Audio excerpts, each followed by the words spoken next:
práci, pani učiteľka, lebo my to tam stále nacvičujeme. Chodíme po chodbách, vždy, keď nejaká príde do práce, tak povie dobré ráno a tá druhá čaká, že deti povedia a keď im to nejde, tak im to vsúvame do hlavy, ale vám sa to veľmi pekne podarilo, takže ešte raz dobré ráno. No, pani učiteľka, dobre, môže byť aj tak.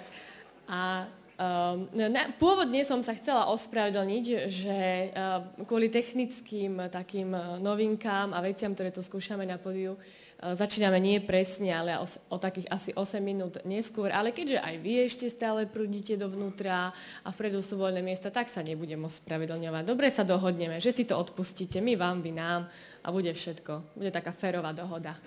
Áno, môže byť? Dobre, ďakujeme. Raz. Aha, už to mám. Ja keď som ráno vstával, tak som si tak otvoril Božie slovo a pozrel som si jeden taký svoj starý podškrtnutý verš a tam bolo napísané, že ako sa dvere otáčajú na čapoch, tak lenivec na svojej posteli. Tak ja som sa radšej neotáčal. Tak som ostal staticky. A no, videl som, že nemôžem asi s tým nejako vybabrať, lebo musel som predsa len, aj tak som stál teda, ale niekedy si tak povieme, že jak je mi tu dobre, nie? Aj, páne, dobre mi tu je, ale keby som na tej posteli ostal a sa tam neotáčal, teda sa tam aj otáčal a bol na tom jednom mieste, tak možno by som, teda určite by som nezažil to, že sa stretnem s vami, že sa stretnem s mnohými inými ľuďmi. A keby som tam ostal trčať, tak možno by som mal nejako skôr natel a moje celé telo by nebolo asi potom fyzicky použiteľné, keby som tam bol dlhý čas.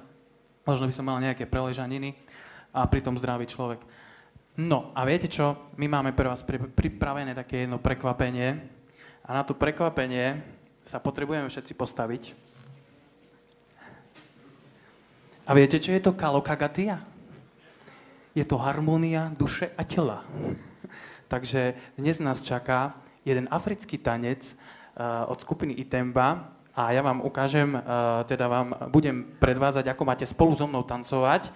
A to je nielen tanec, ale je to aj cvik. V podstate trošku si preťahneme naše tieto horné končatiny, aj dolné končatiny. Tí, ktorí sú starší a sa na to necítia, prosím, cvičte podľa svojich možností. Tí mladší môžete aj tak viacej pridať. A nebude to nič náročné, takže môžeme, režia Itemba.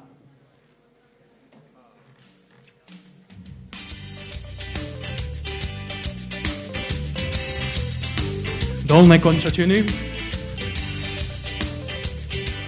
Jednoduché však, ale pozor.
Kladívko. Les. Kladívko.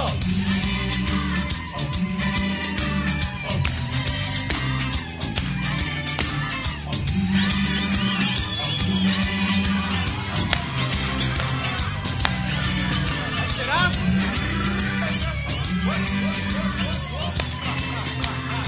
Pozor. Hop.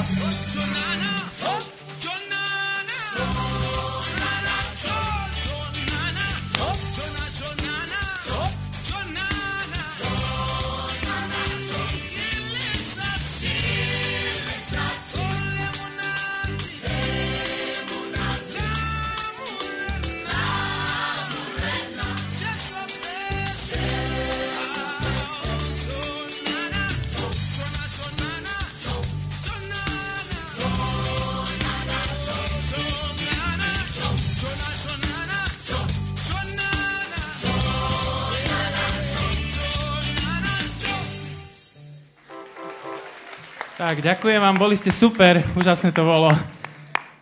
Výborne, to sa podarilo normálne. Toto sa mi nepodarilo včera, aby sa mi zadýchal na pódiu a dneska sa to podarilo všetkým. Ďakujeme veľmi pekne. Dúfam, že sa nikto nebude pohoršovať, lebo pri tom tancovaní mi tak napadlo, že ako sú teraz všelijaké tie nové zumbi, rumbi, umbi, tak Miňo by na to mohol zarobiť. Normálne cvičebný program nejaký taký. Vieš, no. To bola ináč taká kresťanská africká pieseň, takže áno. Ste tancovali na také. Aj tam som bola, keď hrali Afričania. Teraz budeme pokračovať normálne vážnym programom, takže ja pozývam našu kapelu a to, čo ste počuli ráno, že si ešte precvičovali, tak teraz si môžete s nimi aj nahlas zaspievať.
sám, tebe veriť smiem.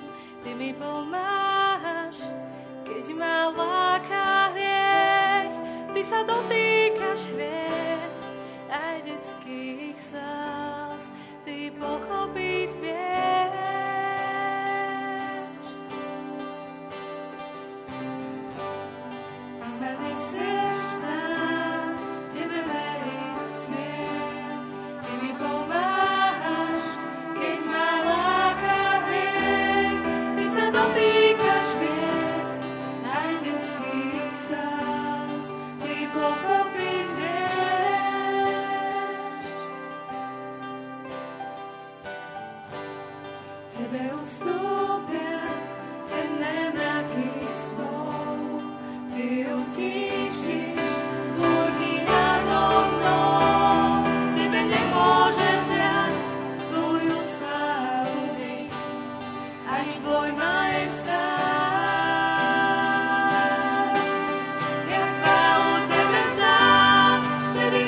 pomáhaš, keď ma láka hriech.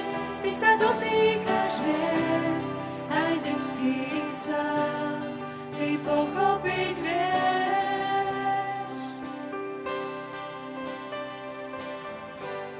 Tebe ustúpia temné mraky snov, ty utíšiš búdy nado mnou. Tebe nemôže vziať tvoju slávu nik, ani tvoj najsám. Ja chválu tebe vzdám, vtedy nik sa neskloní, tvoje meno v srdci mám, tvoje meno vysloví. Ja chválu tebe vzdám, a ty pôjdu prúdy mnou, aby uzdravený bol, kto sa skloní pred tebou.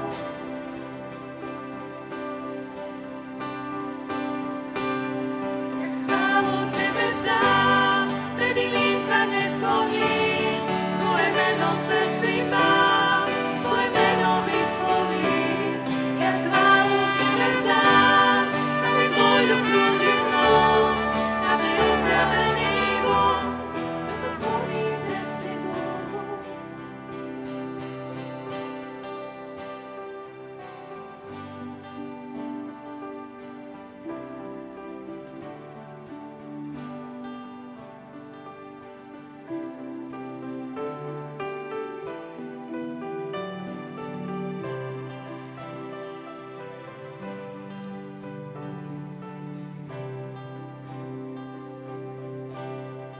Bože, Ty si môj Boh, ja Teba hľadám. Po Tebe žízni moja duša, po Tebe prahne moje telo ako zem suchá a bez vody vyprahla. Tak som ťa vyzeral vo svätyni, aby som videl Tvoju moc a slávu. Lebo Tvoja milosť je lepšia ako život a moje pery velebiť ťa budú. Verím, že so 63. žalmom je to aj moje, aj tvoje vyznanie. Aj dnes moja duša túži po Bohu. Túži po občerstvení Božieho slova, po jeho naplnení, po jeho vedení. Aj dnes pre mňa nie je nič viac ako môj Pán Ježiš a Božie slovo. Verím, že je to aj tvoja túžba, aj tvoje vyznanie. Preto sa teraz poďme modliť, aby Pán Boh naplnil to naše prázdne miesto v srdci, ktoré patrí iba jemu.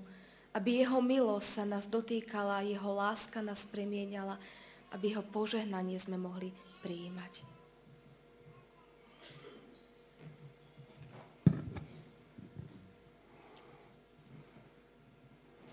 Tvoje sveté meno, Pane Bože, Oče náš nebeský, vyvyšujeme a oslavujeme, pretože Ty jediný si hoden úcty a chvály na nebi i na zemi.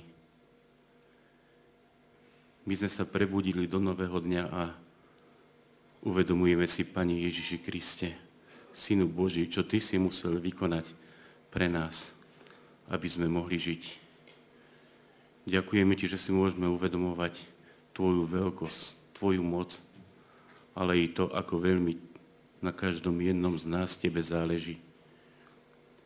Ďakujeme Ti za túto príležitosť, za celý deň, ktorý máme pred sebou. Ďakujeme Ti za to, že Ty nás voláš. A my tiež teraz voláme k Tebe, príď medzi nás. Zaujmi to najčestnejšie miesto medzi nami. A prosíme ťa, dotkni sa nás skrze zvestované slovo Božie. Dotkni sa nás skrze službu a záujem našich bratov a sestier. My tak veľmi túžime po Tebe, preto prosíme ťa, urob nás citlivými na Tvoje volanie. Uspôsob nás prijať Tvoje sveté slovo, aby sme ťa viac, Pane, dneska spoznali, aby sme si ťa viac zamilovali a viac túžili s Tebou žiť. Pomôž nám sa stať vierohodnými svedkami a príkladmi, že cesta za Tebou je jediná správna, jediná bezpečná a jediná vedie do Tvojho kráľovstva. Prosíme ťa, pre Ježiša Krista, vypočuj naše modlitby. Amen.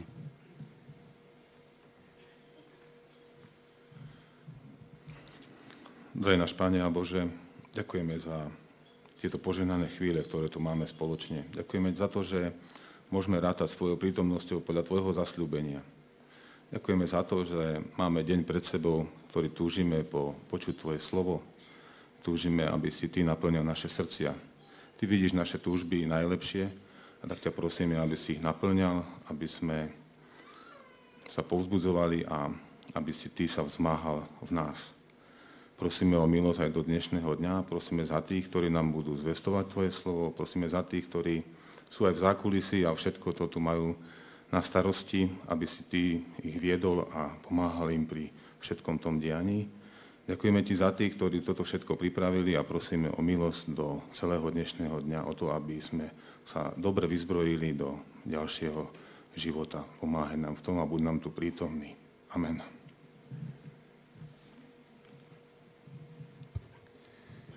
Ďakujeme Ti, nebeský Otče, že Ty sa staráš o nás. Ďakujeme, že si sa postaral o naše telo, keď sme mohli prijať telesný pokrm vo forme raňajok.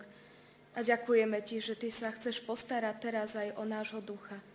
Keď naša duša túži po Tebe, Ty túžiš svojim slovom uhasiť náš smäd, naplniť náš hlad.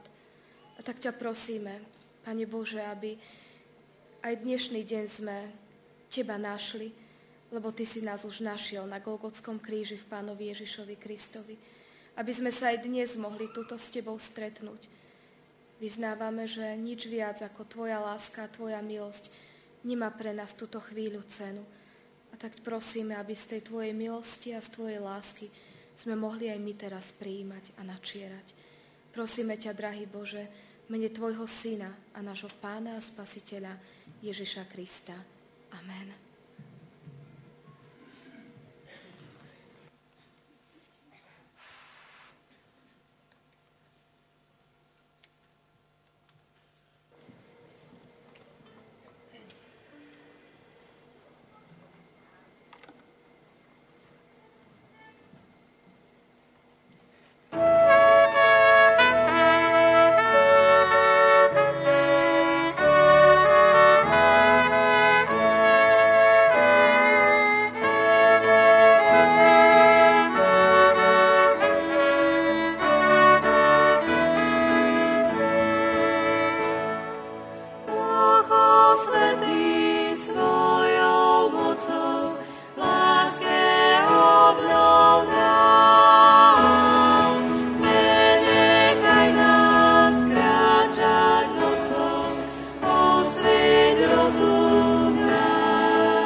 No tak, túto dopravnú značku už možno aj vďaka, aj tí, ktorí nie sú šoféri, možno vďaka včerajšiemu programu aj téme poznáme. Pre istotu ešte raz, je to... Ja to mám rada. To, ako učiteľka počuť odpoveď od všetkých naraz, to je úplne krásne. Ďakujem. No ale skúste si potrápiť svoje hlavy teraz s touto takou netypickou, možno, že aj nedopravnou značkou. Čo by to mohlo byť? Ak chcete nejaký návrh, tak veľmi rýchlo a veľmi náhlas. Hurá, už sme na kopci, výborný nápad. Aha, neschádzajte z kopca, dobre. Dole je potopa, alebo niečo také? Hubári? Hej, aha, že huby? Mohlo by byť. No, dobre, tak uvidíme. Nápady sú skvelé, výborné. Táto značka je ako taký malý symbol, vy ho potom aj dostanete neskôr a mala by nám tak pripomenúť aj dnešnú tému. Dobre nám je tu, nie? Dobre sa vám sedí? Nespíte, ani nebudete. Pozývam na pódium Mariana Kaňucha, zborového farára v cirkevnom zbore Žilina, aby nás témou Pane, dobre nám je tu, previedol.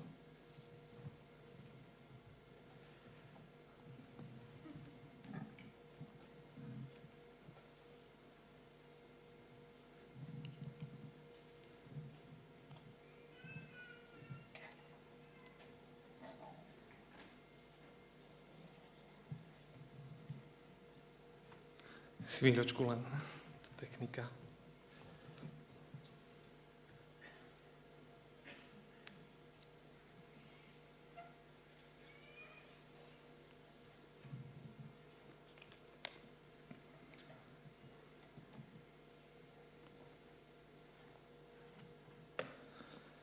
Tak požehnané dopoludnie všetkým nám, milé sestry a milí bratia. Ja myslím, že tá téma, že dobre nám tu je, a teda tá téma dnešného dopoludnia naozaj asi ilustruje aj celé to naše vnímanie a chápanie toho, že dobre nám tu je. Aj na týchto misijných dňoch, lebo sme tu spolu, ako jedno spoločenstvo. To známe biblické slova Pána Ježiša, kde sú dvaja alebo traja v mojom mene, tam som medzi nimi, to platí. To znamená, že sme tu my, je tu Kristus. Je to práve naozaj to vzácne a dobré spoločenstvo. A mne to už tak trochu teda pripomína aj to, o čom budeme rozprávať a text biblický, ktorý budeme čítať a možno, že naozaj aj by sme tie stánky si tu zachovali, aj tie izby a možno, že by človek tu aj chcel aj zostať ešte chvíľu dlhšie a tak sa vytešovať, lebo aj tým učeníkom hore na tom vrchu bolo naozaj dobre. A keď tam bol Kristus a videli tú nádheru jeho premenenia a všetky tie veci, tak sa ich to hlboko dotklo. Tak ja si myslím, že aj tie také paralely, lebo budem používať viacero paralel, tak aj pre nás možno, že aj tieto misijné dni sú takým požehnaním, takým stretnutím, to aj čo Zuzka ukazovala na tej značke tam hore na tom kopci, že nám je všetkým dobre. A si myslím, že patrí naozaj vďaka všetkým organizačného tímu, ktorí si každý rok dajú na tom záležať, aby tie misijné dni mohli byť, lebo ako to není jednoduché to zorganizovať a celé to usporiadať, aby sme my mohli raz za rok, za niekoľko dní prežiť naozaj mimoriadne a také vzácne a dobré spoločenstvo. Tak to je taká milosť týchto dní. Tak budeme čítať text, ktorý nás bude sprevádzať týmto ránom. Tento text sa nachádza v troch evanjeliách, aj v Matúša, Marka, aj Lukáša. Ja sa sústredím na text z Matúša, tak poďme teda čítať z Evanjelia podľa Matúša zo 17. kapitoly od 1. po 8. verš. Text, ktorý sa volá teda Ježišovo premenenie, alebo ten slogan dnešného dňa, že dobre nám tu je. O 6 dní vzal Ježiš so sebou Petra, Jakuba a jeho brata Jána a vyviedol ich na vysoký vrch do samoty. Tam sa premenil pred nimi. A tvár mu žiarila sťa slnko a rúcho jeho zbelelo ako svetlo.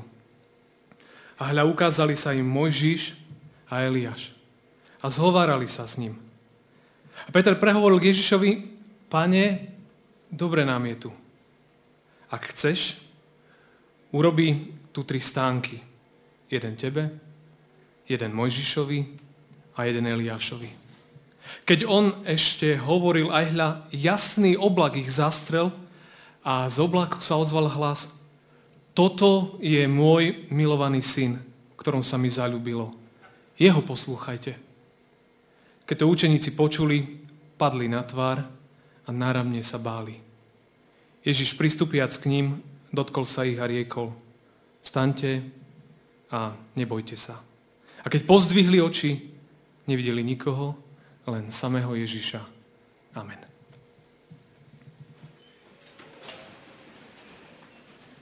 Tak vykročme teda spolu s učeníkmi na horu premenenia. Pozrime sa teda lepšie, čo sa to tam dialo, aký to zážitok mali možnosť zažiť niekoľký z učeníkov na hore premenenia, hora, ktorá je v dnešnom samozrejme v Izraeli.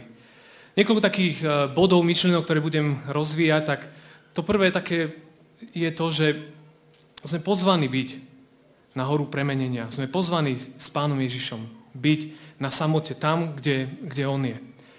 Lebo ak sme čítali ten text aj v iných evanjeliách, aj u Marka, aj Lukáša, tak sme zistili, Matúš to nejak tak nerozoberal, ale zistili by sme, že Ježiš išiel hore na ten vrch, aby sa modlil. To bol jeho prioritný cieľ, išiel hore na kopec sa modliť. A zobral so sebou aj učeníkov Petra, Jakuba a Jána, aby oni išli s ním. Takže to bolo takéto prvé pozvanie, že poďte so mnou. Poďte so mnou na miesto hore a ideme sa spolu modliť. A Ježiš tam hore mal mať to úzke spoločenstvo medzi sebou a medzi Otcom. Ale takisto tam malo byť aj spoločenstvo medzi Pánom Ježišom, medzi jeho učeníkmi, pretože vždy pri modlitbe je aj vzájomné spoločenstvo medzi bratmi a sestrami. Prečo ich teda bral hore? Čo bol ten jeho cieľ, že by ich chcel zobrať hore? Ten text nie je jednoduchý. Mnohokrát sa láme z viacerých strán. Ale jedna z tých vecí, ono to nadväzuje na včerajšek, čo brat farár Sanko rozprával večer. O tom, že kto je Kristus pre mňa, kto je Kristus pre teba, za koho ma vy pokladáte. A po týchto slovách, kedy tam Peter vyznal, že ty si Kristus, syn Boha živého, tak niekoľko dní potom sa deje táto udalosť. To, keď oni prichádzajú na ten hore, na ten vrch, na kopec, na tú horu premenenia. Ale čo je teda, možno tým jedným z cieľom je to, že Kristus práve tam im chce znovu tak potvrdiť, že on je pravý a skutočný Mesiáš, že iného nemajú čakať. Že on ako keby znovu potvrdzuje to, že on prišiel, aby zomrel za všetkých ľudí. To je jeho poslanie. Zomrieť za hriechy ľudí. A to bolo veľmi dôležité. A toto všetko si v týchto situáciách Peter, učeníci a ďalší mali uvedomiť. V tom spoločenstve medzi sebou a spoločenstve s Kristom. Na tom výnimočnom mieste, na stíšení, kde boli oni a ich Pán.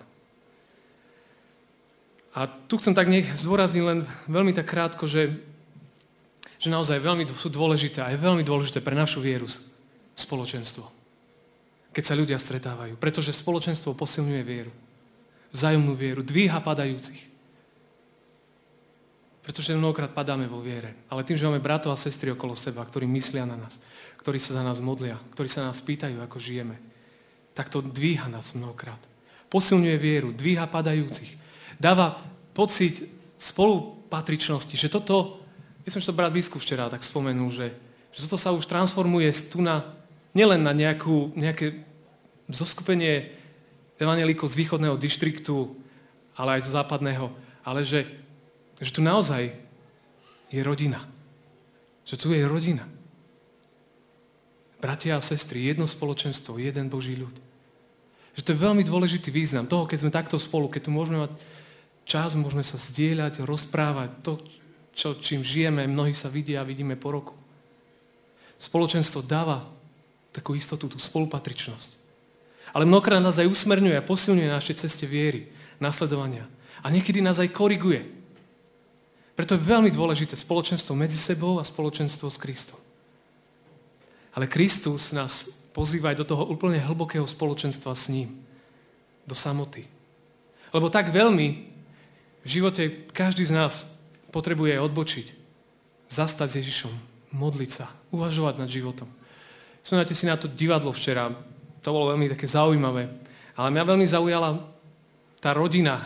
Ako všetci mechanici, ktorí ste to boli, ste videli, ako všetci mechanicky brali lyžičky a jedli. A celý ten taký stereotyp, každé ráno všetci okolo seba boli schopní maximálne jednu vetu vysloviť jeden voči druhému.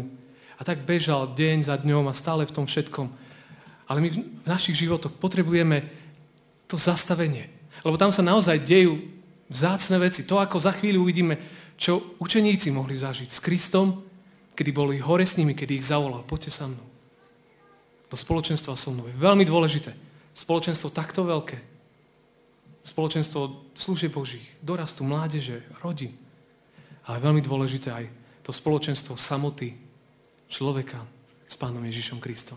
Pri modlitbe, pri osobnom kdesi stíšení, pokľaknutí pred ním. A toto je veľmi, veľmi také dôležité. Čiže to pozvanie, jedna z tých prvých vecí je, že Kristus nás pozýva so sebou. Aby sme tam na niečo prišli. Aby sme si niečo mohli znovu uvedomiť. A to je aj cieľ tohto celého všetkého. Aby sme mohli si dôležité veci uvedomiť. Čo? A to je to druhé, že na hore premenenia nastáva premena. Preto je to hora premenenia. Nastáva premena vnútri a potom aj navonok. My sme tam čítali v tom našom texte, v tom druhom verši bolo, že tam sa premenil pred nimi. My vieme, že Kristus podľa iných evanjelií išiel hore modliť sa. A tam pred očami učeníkov, tých, ktorí boli s ním, sa premenil. Oni ho doteraz poznali. Videli zázraky už, videli divy. Ale toto, čo sa udialo, toto ešte nevideli. Pretože zrazu na hore na tom kopci Kristus sa premieňa. Zrazu je tam napísané v viacerých evanjeliách, že jeho tvár žiari, jeho rúcho sa premenilo. Že zrazu stojí pred nimi niekto, koho takto nepoznali.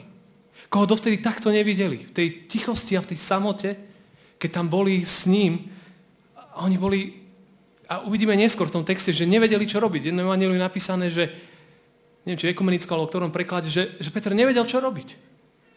Pretože mnohokrát nie sme zvyknutí na to. Pretože Pán Ježiš sa tam zjavil taký, aký je. Vo všetkej svojej sláve, vo všetkej svojej moci, majestáte. Bol to neuveriteľne silný okamih, žiariaci Kristus. Tak, ako ho dovtedy nevideli.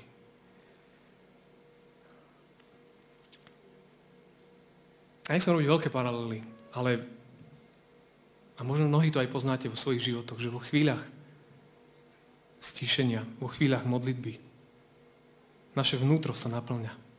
Naše vnútro sa premieňa. A celé to ide navonok. Ide do sveta, v ktorom žijeme. Že tá premena sa udiala počas modlitby a modlitebného zápasu. Modlitba premieňa. A tam aj v modlitbe sa ukazuje Kristus, aký je. Kedy človek, viete, mnohokrát, a taká je doba, a neviem, či to je výhovorka, alebo tak, že proste všetci sa ženieme. To je jedno, či farár, či niekde robí, všetci sa ženieme. Otázka naozaj niekedy sa to zastaví. Niekoho si zastaví už iba choroba, niekoho z nás zastaví niečo iné, ale všetci sa ženieme. A mnohokrát nevidíme, aký Kristus je, lebo sa ženieme. A to hovoríme aj o sebe, aj o každom z nás.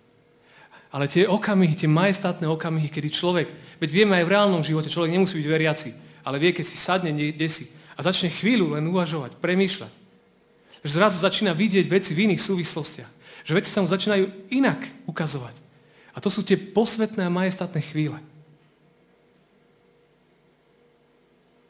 A to sú drahé a vzácne chvíle. Byť takto s Kristom. Aj táto chvíľa. Aj tieto misijné dni, to nás premieňa. Vždy je to tak, že prídem sem a keď odchádza človek odtiaľ, vždy ide niečím naplnený. Vždy niečím požehnaným, čo môže zobrať do svojho života. Len pozor. Lebo niekedy, a to je to také tretie, že pozor na modlárstvo svätých okamihov. Aby sme si nezbostvili tie chvíle, tie vzácne a drahé chvíle, ktoré sú potrebné a dôležité. Pretože Peter, Jakub a Ján, a hlavne hovorca Peter, o ňom je aj celá tohoročná téma, keď videl to zjavenie, keď videl Krista tak, ako ho doposiaľ nevidel. Ako videl tú žiaru, ten majestát, tú nádheru, možno, že okúsil kúsok z nebeského Krista, tak jedno evanjelium je napísané, že naozaj nevedel, čo robiť a potom práve som mu napadla, tak poďme stavať stánky. Poďme postaviť tu stánky. My vieme, že tam Kristus, a k tomu ešte prídem, sa zjavil aj Mojžiš a Eliáš, Kristus s nimi rozprával. Petrová reakcia bola, že poďme postaviť stánky, lebo dobre nám tu je. Dobre nám tu je na tomto mieste. A si myslím, že každý by sme aj my mohli povedať, že dobre nám tu je. A naozaj dobre nám tu je. Ale pozor, aj táto chvíľa, akákoľvek iná chvíľa, vzácna, svätá, drahá, sa môže nakoniec iným spôsobom stať možno modlárstvom. Oni chceli tam postaviť stánky a nielen Kristovi, lebo videli premeneného Mojžiša, videli tam Eliáša, videli stáť vedľa Krista. A tak chceli stavať stánky pre všetkých to obydlie. Ale čo sa udialo? V tej chvíli, keď to povedali, že Pane, dobre nám tu je a chceš, urobím tu 3 stánky, jeden tebe, Mojžišovi, jeden Eliášovi. Keď on ešte hovoril, pokračuje náš biblický text, a hľa, jasný oblak ich zastrel z neba. A ozval sa hlas, toto je môj milovaný syn, ktorom sa mi zaľúbilo. Že ešte Petra nedokončil tú krásnu vetu, že tak dobre tu je. Zostaňme tu dlhšie. Tu nech sú stánky, nech sa tu chodíme možno, že modliť, že toto bolo to posvetné stretnutie. A ešte v tej chvíli zaznieva hlas neba, ktorý hovorí, že toto je môj milovaný syn. Že samotný Pán Boh prehovára v tejto chvíli k nemu a k ním a usmerňuje ich. Že to všetko vás má nasmerovať na Krista. Že k nemu vás tieto chvíle majú viesť. Nie k tomu, aby tieto chvíle sme oslavovali, ale aby Krista sme oslavovali.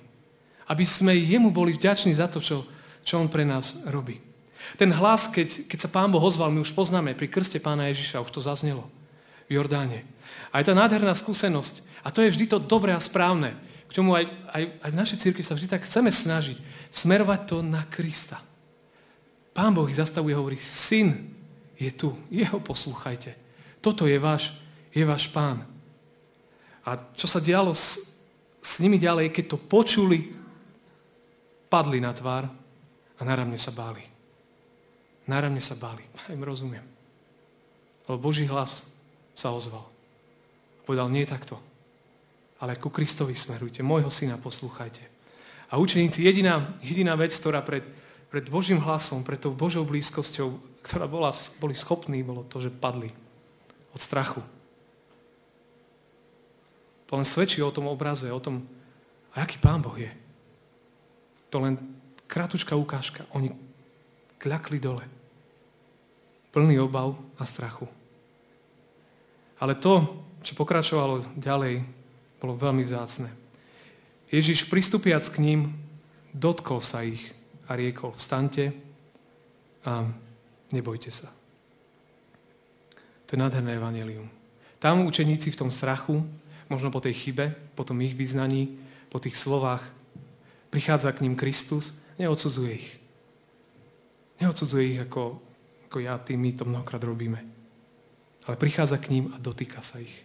Jeho dotyk tam prichádza a hovorí, nebojte sa. Nebojte sa. A to je veľmi, veľmi vzácne posolstvo. Že naozaj človek, aj keď možno v dobrej viere, lebo Peter to nerobil, že len tak, on to robil v tej najlepšej viere. Kam jeho myseľ došla, kam jeho vyspelosť mu hovorila, kam jeho duchovný život došiel, tam to bolo jeho rozhodnutie. To nebolo v zlej viere. A Pán Ježiš sa ich dotýka a dvíha ich. Nebojte sa. A to je Kristov dotyk, láskavý. Dotýkajúci sa tých, ktorí zlyhali, ktorí sú na zemi, ktorí sú v strachu, ktorí sú v obavách. Dvíha, povzbudzuje, dáva nádej. On sa dotýka ľudí, on nechce nás nechať len tak. Naozaj, viera v Krista je mnohokrát spojená s jeho dotykom nášho života. Že on sa dotkne našich životov, našich srdc, tam, kde sme a nás pozdvihuje. A naše oči nás smeruje tým správnym spôsobom, správnym smerom. A to je pre nás dobrá správa, že Kristus je tak dobrý vo svojej láske, že aj naše chyby, či umyselné, či neumyselné, čokoľvek nesieme, vždy je tá šanca, vždy je tá príležitosť to priniesť k nemu. Vyznať v pokáni a vstať. Jeho láskavý dotyk mi milosť dá. On dvíha ľudí. Tak vzácny a tak potrebný. A tak znovu, všetky tie vzácne chvíle, ktoré mávame, či služby Božie, či dorasty mládeže, konferencie, stretnutia, osobné stíšenia, Všetko sú krásne, vzácne a dôležité chvíle a potrebné k nášmu životu. Veď Pán Ježiš pozval učeníkov k ním. Sme pozvaní k ním. Ale všetky tieto chvíle majú jeden jediný cieľ. Nás nasmerovať na Krista, na Neho a dívať sa, kam On ide. Kam On ide ďalej. Kam On zíde z toho kopca. To je veľmi dôležité si uvedomiť. V čom bola sila a okamih a majestát tejto chvíle? Ja sa vrátim k tomu, že na tom vrchu sa Kristovi zjavili Mojžiš a Eliáš. To je nádherná symbolika. Nielen, že o tých dvoch vieme, že Eliáš bol vzatý do neba a Mojžiš bol pochovaný Bohom, to znamená, že my nevieme, kde a ako, ale ešte silnejší symbol je tu. Mojžiš je predstaviteľ zákona, Eliáš je predstaviteľ prorokov. Mojžiš a Eliáš. Naplnenie je v Kristovi. Zákon a proroci sa naplňajú v Kristovi. To sú úplne nádherné symboliky. Celá tá stará zmluva znovu tu prichádza a sa nám dáva pred naše oči. A oni s ním tam diskutovali. A ten text nám aj hovorí. O čom? V našom Matúšovom texte to nie je, ale v iných textoch to je. Oni s ním rozprávali o jeho smrti, o jeho utrpení, o jeho poslaní. To bola ich diskusia. Nie o tom, ako dobre nám tu je, ale o tom, že Kristus bude trpieť. Že Kristus bude zomierať za hriechy všetkých ľudí. Čiže Kristus ako keby znovu oni ho posilňujú, uisťujú, lebo my vieme, že aj Pán Ježiš potreboval posilnenie v Getsemanskej záhrade, veľmi dobre vieme. V tých rozhodujúcich chvíľach musel prísť anjel, ktorý ho povzbudzoval. Vieme, pri jeho pokušeniach takisto posilňovali, potom prišli anjeli. Hej, čiže to sú veľmi vzácne chvíle. Pán Ježiš znovu ako keď taký posilňovaný v tom, čo je jeho úloha, jeho poslanie. Trpieť a zomrieť. To je jeho služba, jeho misia na tomto svete, aby ja a ty sme mohli žiť. Čo to znamenalo pre učeníkov? Pre učeníkov posilnenie ich viery. Počúvajte jeden text z 2. listu Petra, kde Peter spomína túto situáciu. On sa k nej vracia vo svojom liste. 2. list Petra, 1. kapitola, kde od 16. verša Peter spomína, keď píše ten list. 2. list Petra, počúvajte. Veď sme nesledovali vymyslené báje, keď sme vás oboznamovali s mocou a príchodom nášho Pána Ježiša Krista, a teraz, ale boli sme očitými svedkami jeho velebnosti, keď prijal česť a slávu od Boha Otca z velebnej slávy, mu zaznel takýto hlas: toto je môj milovaný syn, v ktorom som našiel zaľúbenie. Tento hlas sme počuli prichádzať z neba my, ktorí sme boli s ním na svetom vrchu. Tým pevnejšie je prorocké slovo, ktoré máme. Dobre robíte, že pozorne hľadíte naň, ako na sviecu, ktorá svieti v tme, kým nesvitne a nevíde vám zornička v srdciach. Čiže Peter si spomína túto chvíľu. V ekumenickom preklade je napísaná takáto veta, že tento hlas sme počuli prichádza z neba my, ktorí sme boli s ním na svetom vrchu, a teraz tá záverečná časť, a tak prorocké slovo stalo sa pre nás mocnejším. To slovo sa stalo pre nás mocnejším. Čiže naozaj to slúžilo na posilnenie viery. A to je význam týchto chvíľ. Na posilnenie našej viery, aby sme verili v Krista. Lebo písma svedčia o ňom. Celé toto príbeh Petra nás smeruje ku Kristovi. Aby sme boli posilnení vo viere, aby naše poslanie, vykročenie na cestu, bolo utvrdené. Ale čo sa dialo potom? Pán Ježiš po svojom rozprávaní, po svojej premene, ak sa vrátim k tomu textu, do 17. kapitoly a trošku predbehnem pár veršov, do 14. verša, kde je napísané: keď prišli k zástupu, pristúpil k nemu jeden človek, padol pred ním na kolená a povedal: Pane, zmiluj sa nad mojím synom, je chorý na padúcnicu a zlé je s ním. Oni boli na svetom vrchu, na hore premenenia, a odtiaľ zišli dole. Kam išiel Pán Ježiš? Dole čakali zástupy. Ľudia už tam čakali. Oni boli hore a všetci dole čakali, lebo vedeli, čo im Kristus prináša. A Kristus prišiel dole a začal uzdravovať, liečiť, pomáhať, zvestovať evanjelium. A to je to poslanie. zísť dole zo svätého vrchu a ísť do tohto sveta. Ako svedkovia evanjelia. Spoločenstvo je úžasná vec. To je naozaj ako, ktorý všetci máme na telefóny, ako nabíjačky na telefón asi. Vlastne, ak je vybitý, alebo nie. Nejak sa trošku niekedy tam nabijeme, posilníme, aby sme mohli ísť do ďalších chvíľ. Ale samozrejme vieme, že nesmieme tieto chvíle zbožstviť. Sú vzácne, sú dôležité, potrebné, nutné. Ale odtiaľ musíme ísť von. Do sveta, ktorý čaká. Ja už taký okrydlený výrok používam. Ja som to asi aj minulý rok tu nahovoril, ale stále ten výrok ma sprevádza.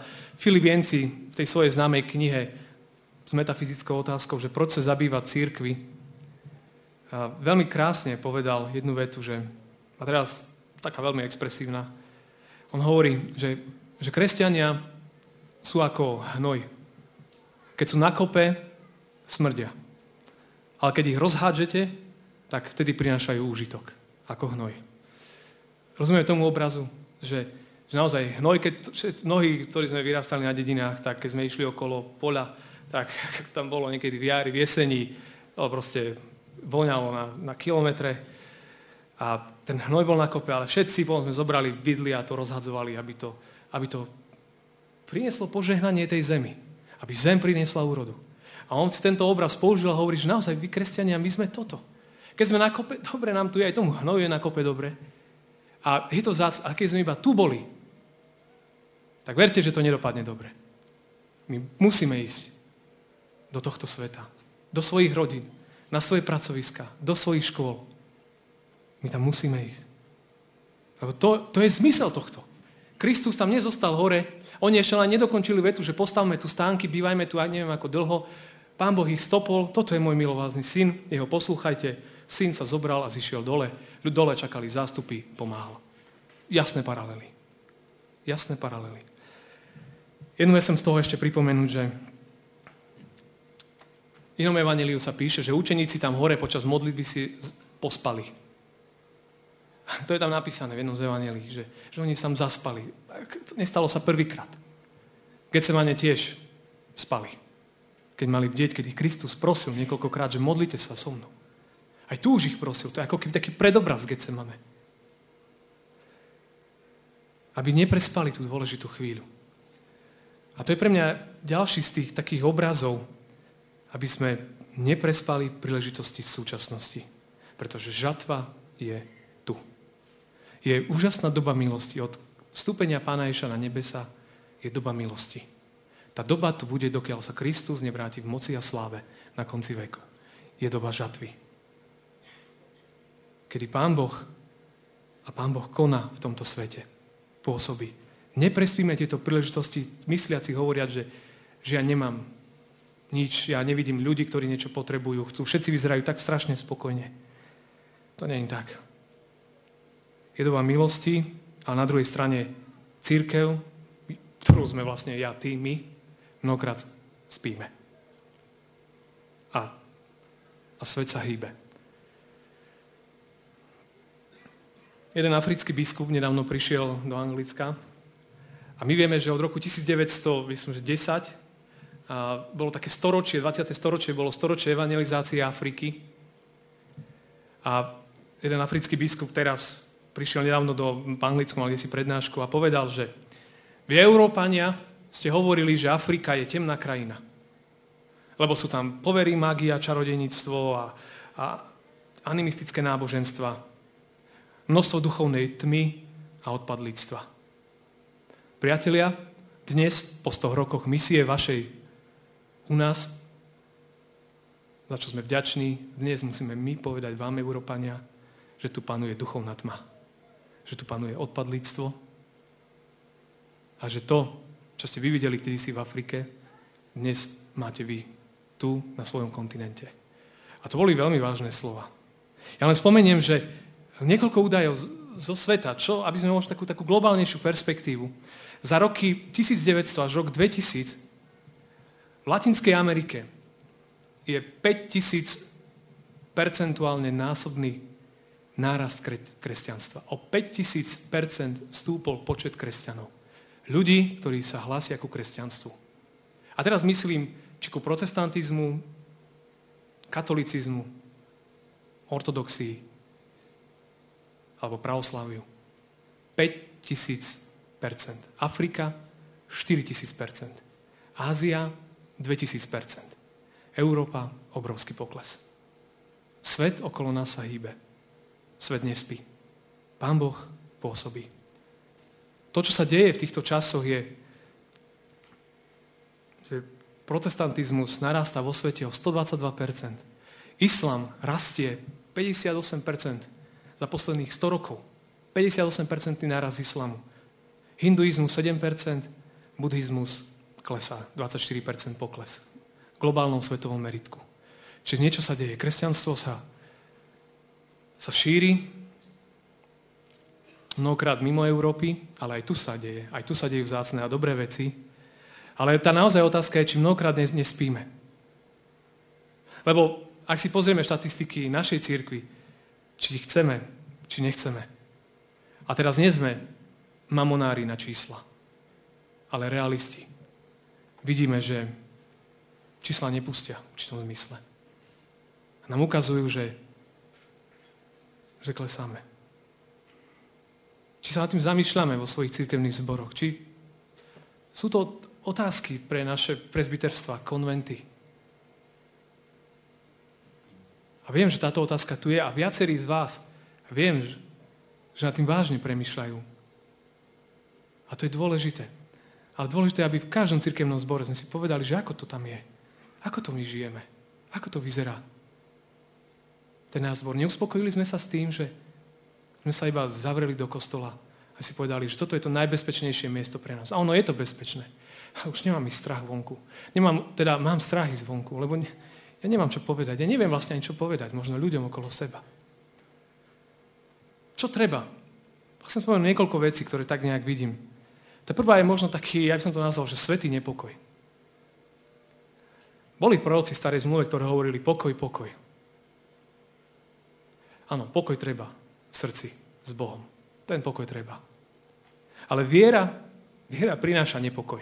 Nepokoj nad tým, ako žije ten môj brat. Ako žijú tí moji rodičia, ako žijú tie moje deti. Viera prináša tento druh nepokoja.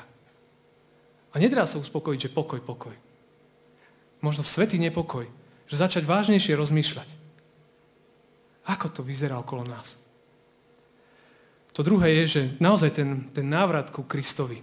Tak ako ten Otec nebeský povedal, toto je môj milovaný syn, jeho poslúchajte. Učeníci už išli stavať stánky. Vidíte, už zase dôraz stánky.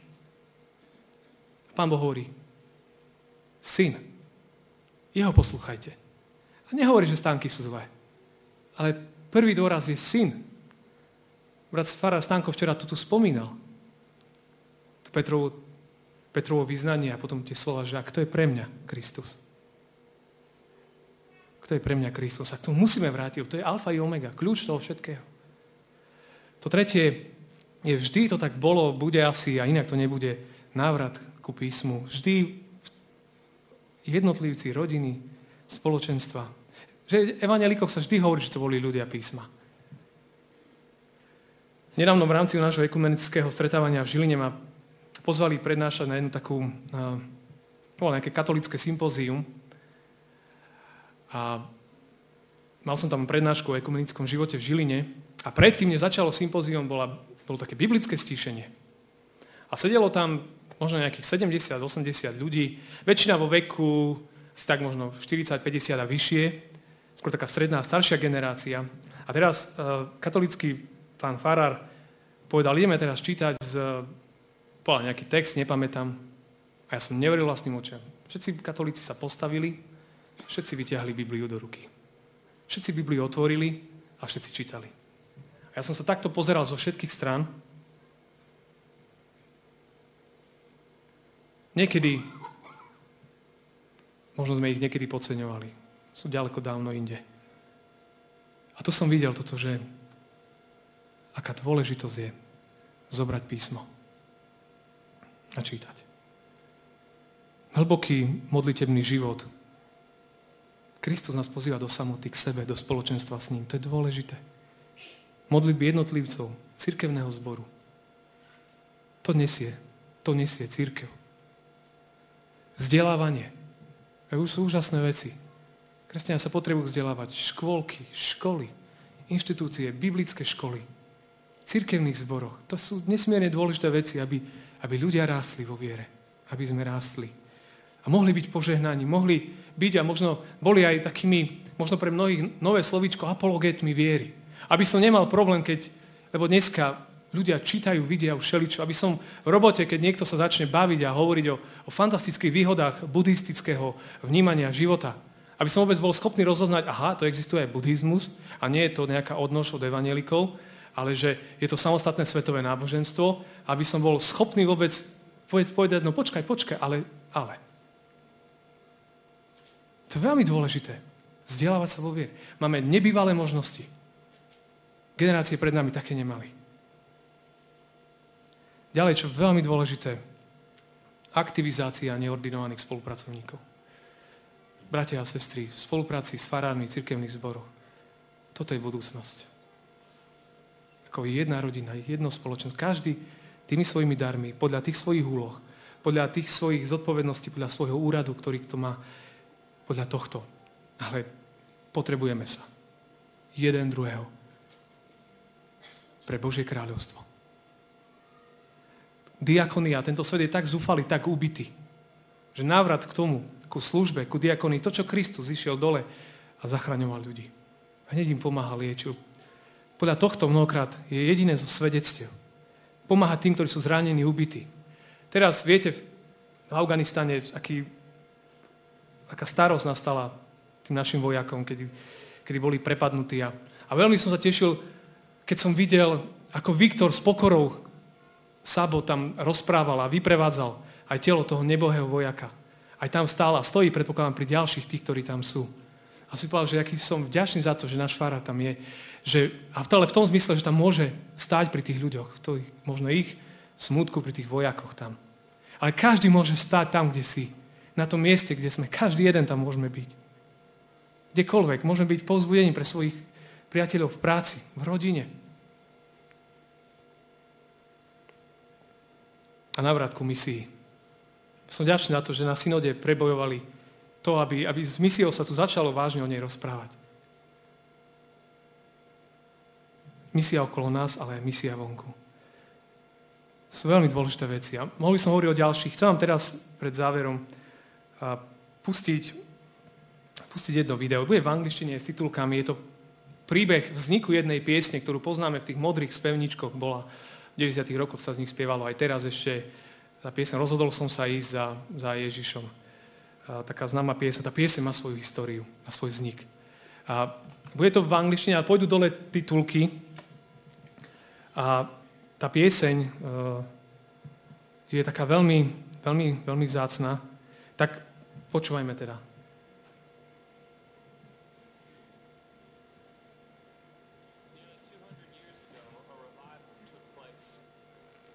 Ak by skúsili dať hlasitosť. These missionaries chose as their place of service to go to North India, a place that could best be described as savage. These tribes were famous for a group of men known as headhunters, who as a sign of greatness in their tribe would take the heads of their enemies and hang them on their walls. And it was into this savage tribe that these missionaries came. And obviously, they were not welcomed by these tribes. But still, they knew they were called by God, and so they continued to share their faith. And they finally reached out to one family who accepted the gospel of Jesus Christ. And this man and his wife and two sons were so contagious about Jesus that they were beginning to lead other villagers and other people from their tribe to Jesus. And the tribal chief got wind of their faith. And so he called a meeting of the tribe, and he captured this family, and he brought them before the tribe. And he said to the man, he said, renounce Jesus Christ as your Savior, or something bad's going to happen to you. He said, we're going to kill your children. And the man, he loved his children. He looked down at his sons, and he loved them, but he knew that he couldn't renounce Jesus Christ. So he said the words to this famous song. He said, I have decided to follow Jesus. No turning back. No turning back. And the archers pulled back their arrows and they shot dead his 2 sons. I have decided to follow Jesus. I have decided to follow Jesus. I have decided to follow Jesus. No turning back. No turning back. And as his sons laid there before him on the ground, dead, the tribal chief said, I'm going to give you another chance. Renounce Christ, or I'm going to kill your wife. And the man looked down at his sons, and he looked at his wife, whom he loved so much, his partner in life. But he knew what Scripture said, that he needed to acknowledge God, acknowledge Christ before men. And he said the second line to this famous song. He said, though none go with me, still I will follow. No turning back, no turning back. And the archers killed his wife. Though none go with me, still I will follow. Though none go with me, still I will follow. Though none go with me, still I will follow. No turning back, no turning back. And now with his 2 sons and his wife lying on the ground in front of him, the tribal chief came before him again and said, renounce Christ, or this time we'll kill you.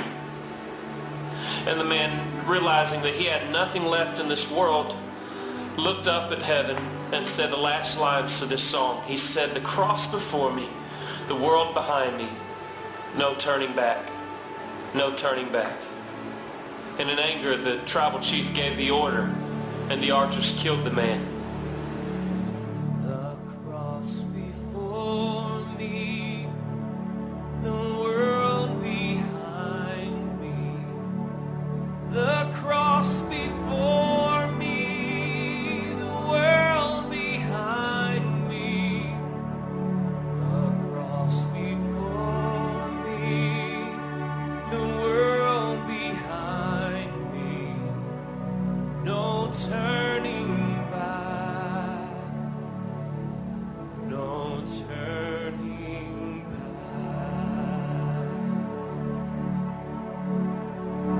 And now with the man and his 2 children and his wife dead, the chief stood before this family speechless. He couldn't believe what his eyes had just seen, and he realized that through the faith of this man, that this God must be real. This Jesus who this man was willing to die for must be real. And on the spot, the reports tell us that this chief accepted Christ as his Savior. And throughout the following weeks and months, the rest of the tribes began to accept Christ as their Savior. All because one man and his family were willing to stand up and say, I've decided to follow Jesus. Though no one goes with me, I'm still going to follow. The cross before me, the world behind me.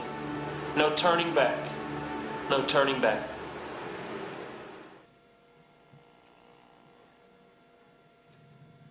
Príbeh vzniku tejto piesne a 200 rokov dozadu, ako vznikla tá pieseň, ale tá pieseň je niečo signifikantné, ale ten ich príbeh, možno extrémny príbeh, extrémny príklad. Ale niečo signifikantné nám hovorí, že možno aj niekedy rozmýšľam nad tým, aká je moja viera. Že tí ľudia, áno, bolo to extrémne, a pre ňa bol Pán Ježiš Kristus viac ako všetko ostatné. A to je naozaj to najdôležitejšie, že koho ma vy pokladáte.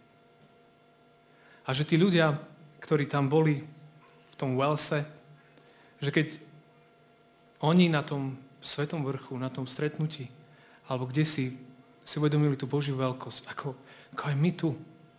A to Kristové volanie, kde on sám ich pozval tam. Že tí ľudia sa potom rozhodli ísť do tohto sveta a niesť evanjelium Kristovo. A svedčiť o Kristovi. A nič iné O nič tu nejde. Aby aj celé to naše stretnutie, aj príbeh Petra, ktorý potom, my vieme v skutkoch, sa stal jedným z najhorlivejších následovníkov Krista. Kedy 3000 ľudí pri tej jeho kázni prišli ku viere.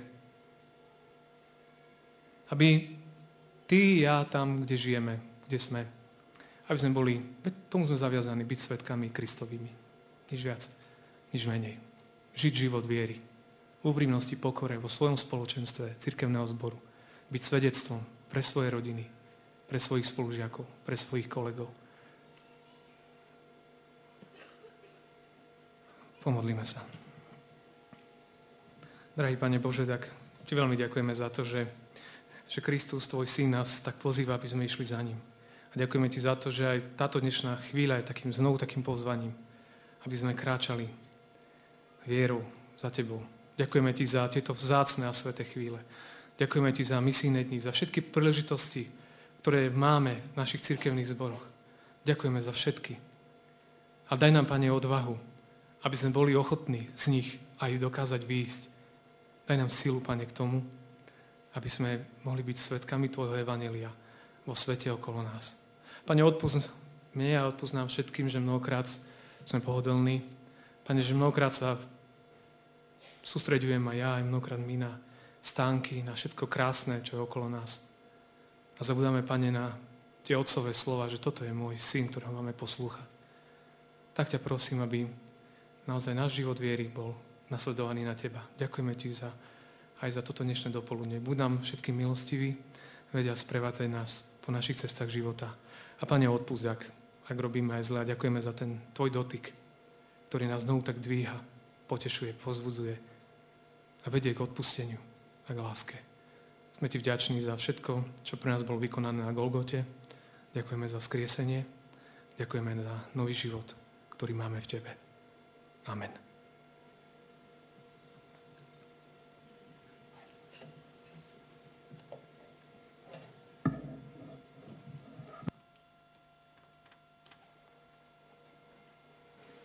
Teraz budeme spolu, ako také vyznanie, sa pokúsime spievať tú pieseň. Mnohí určite poznáte, skupina by nás mala viesť. Thank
keď sme opustili svet a prišli ku krížu, tam nás Hospodin preskúmal a poznal.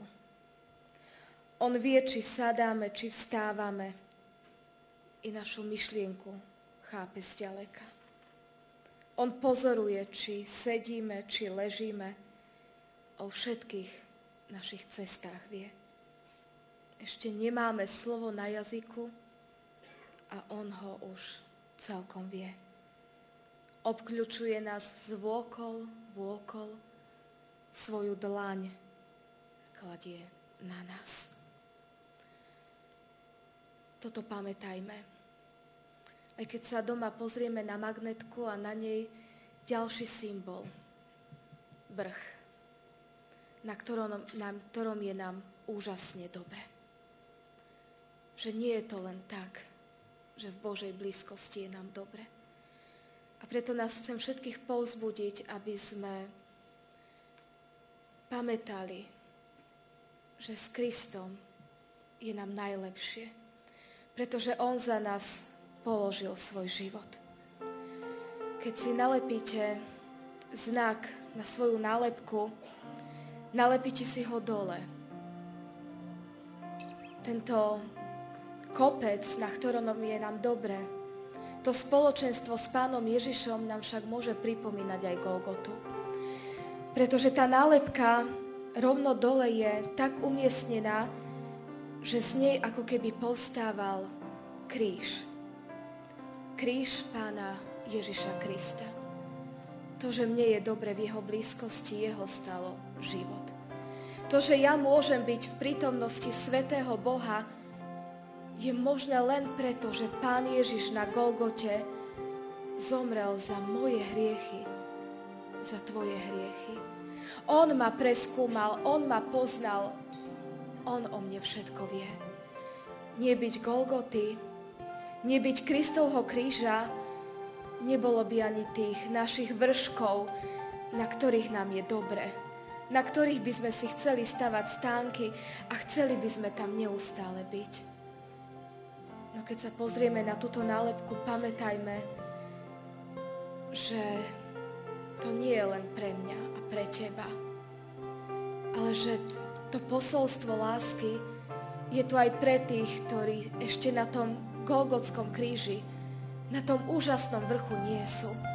A práve ja a ty sme povinní a poslaní spolu s učeníkmi zostúpiť z toho vrchu premenenia. A ísť k tým, ktorí sú chorí, ktorí sú hladní po Bohu, ktorí sú utrápení, ktorí si myslia, že sami sa k nemu musia dostať, ale oni sa sami k nemu nedostanú.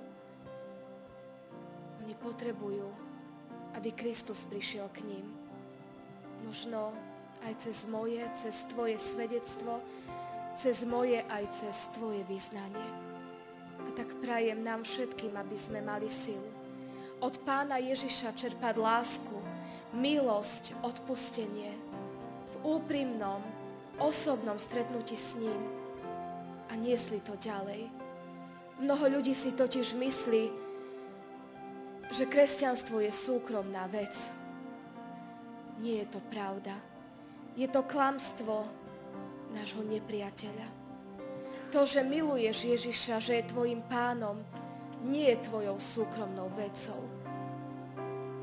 Veď toľko ľudí ho potrebuje tiež poznať a milovať. A tak načerpaj od Pána Ježiša silu, povzbudenie, inšpiráciu a choď. Choď k tým, ktorí sú hladní, ktorí ho nepoznajú. Možno práve to tvoje, to moje svedectvo si Pán Ježiš použije na to, aby už viac nebolo toľko hladných a smedných, toľko úbohých a strápených, ale aby aj tí ostatní mohli prežívať to, čo prežívam ja. Odpustenie, lásku a milosť. A tak aj keď odíde z týchto misijných dní, pôjdeš domov, pôjdeš medzi svojich priateľov, buď svetlom a buď soľou. Amen.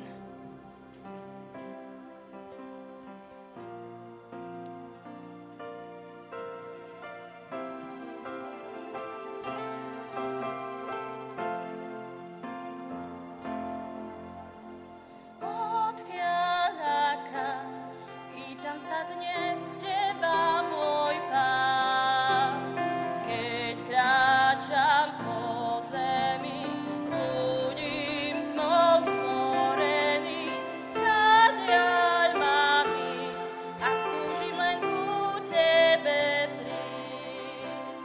Výjsť k zlode na more, s odvahou pokore, ísť za tebou Nechcem pochybovať, len ti dôverovať, nevidieť prízraky, len tvoje zázraky. Ježiš, môj Ježiš, meníš môj svet, nikoho nie ako si ty. Môj Ježiš, chválim ťa Ježiš, dnes toho žiem, žiť s tebou chcem, dôverujem, ťa nasledujem. Po páde vstať, sebe zomrieť vierou vyhrať, ísť cestou obety, Kristovi ústretí, trpieť, množiť, milovať a ľuďom slúžiť. Vystúpiť výšinám, zísť do hlbinám, ísť ku krížu byť svedkom premeny, duchom obnovený, vyznávať, že si ma poslaný na zem nám. Ježiš, môj Ježiš, meníš môj svet, nikoho nie ako si ty. Môj Ježiš, chválim ťa Ježiš, dnes toho žiem, žiť s tebou chcem, dôverujem, seba darujem. Ježiš, môj Ježiš, meníš môj svet, nikoho nie ako si ty. Môj Ježiš, chválim ťa Ježiš, dnes toho žiem, žiť s tebou chcem, dôverujem, teba milujem.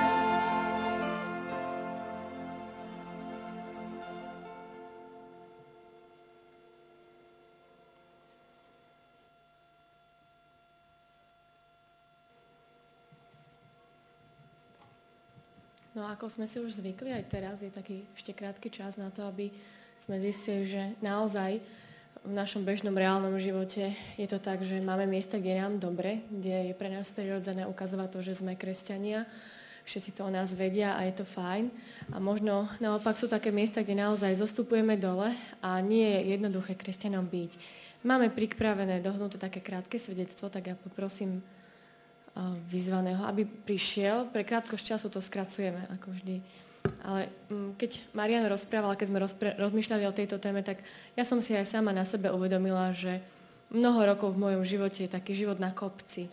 Že tým, že človek je v cirkvi, že je pracovníkom, či dobrovoľným, alebo potom profesionálnym, je nejakým spôsobom aj zaškatulkovaný ako učiteľka náboženstva, alebo predtým detskej besiedky, alebo teraz aj v materskej škôlke, v evanjelickej. Stretávate istý okruh ľudí, niečo sa od vás očakáva a nejakým spôsobom vás to vedie dopredu. Robí vám to nejakú tú cestu. Niektoré veci sa vám do uši dostanú a niektoré nie. A keď som mala možnosť za čas pôsobiť 1 rok ako normálna, seriózna učiteľka na gymnáziu v Košiciach, tak som bola z toho svojho kopca, takého pohodlného, cirkevného, vyhodená, dá sa povedať, pretože som sa stretávala s mladými ľuďmi, ktorí neverili v Boha. 99% školy im to nič nehovorilo. A stretla som možno 2 a pre mňa to bolo, ako keby ma niekto oblial studenou vodou. Tak ako včera tie dievčatá v ankete z Liptovského Mikuláša. My sme neveriace, my o tom nevieme. Uvedomujem si, že pre mňa je to taká surová realita, ktorú ja nie až tak často zažívam. Ale viem, že aj v tomto cirkevnom prostredí, kde ja som a kde som bola zaškatulkovaná alebo daná, alebo som teraz, nie všetci sme rovnako veriaci. Pán Boh dáva možnosti a príležitosti odhaľovať, tak ako cibula má tie šupky, odhaľovať, čo sa skrýva za takou nálepkou a za tým, že áno, tak ja chodím do zboru, ja patrím tam a moje dieťa na tejto škole a ísť až za osudmi tých ľudí, za tým, čo oni majú, aké sú ich problémy a nebrať všetko je fajn a všetko je OK, pretože niekam patríme a niekam sme, ale ísť a hľadať, čo je za tým a zistiť, že tí ľudia naozaj, či ako rodičia, či ako deti, majú svoje trápenia a že byť súčasťou nejakej školy neznamená, že nemám problém. Ale možno naopak, že mám veľmi veľa problémov, ale asi som na dobrom mieste a tu by sa tieto moje problémy mohli posunúť dobrým miestom. A ak toto je spôsob, akým mňa Pán Boh posúva, aby som na tých ľudí myslela, modlila sa za nich, tak aj za ten malý kopček som ja veľmi vďačná. Ale z tej druhej strany nám to príde povedať Marek Bačel z Prešova, ktorý sa veľmi pekne hrá a aktivizuje tu s našimi deťmi a teraz sme si ho požičali, lebo on má skúsenosti z inej strany. Takže ja mám takú skúsenosť, ktorú máte určite aj vy. Nie je to stade, je to zvonku. Bežne v práci, pracujem ako živnostník. Sme taká partia, taká skupina, 4. Pracujeme spolu a jedna firma raz nás oslovila nedávno, aby sme im prišli pomôcť, pretože nestíhajú s nejakou zákazkou, ktorá bola terminovaná. A tak nás oslovili, či by sme im nepomohli.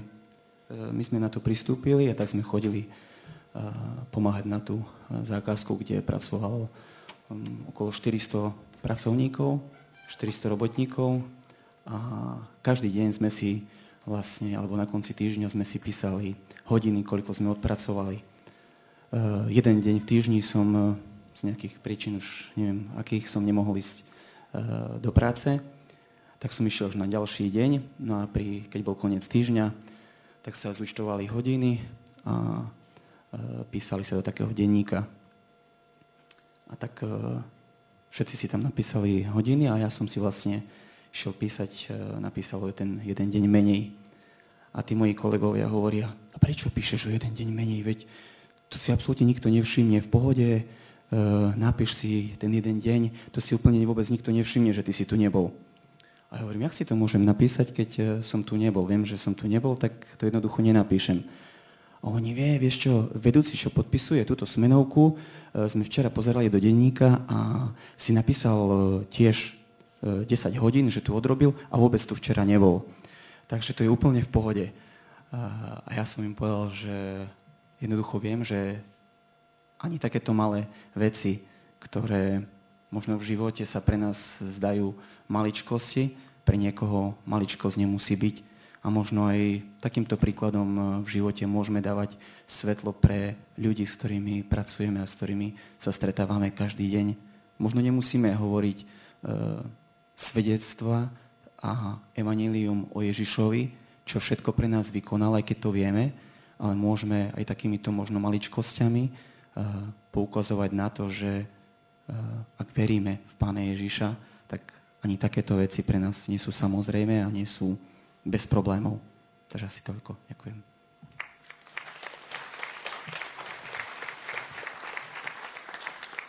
Ďakujeme, Marek. A ja teraz pred záverom nášho ranného programu poprosím ešte o požehnanie nášho kazateľa, rečníka.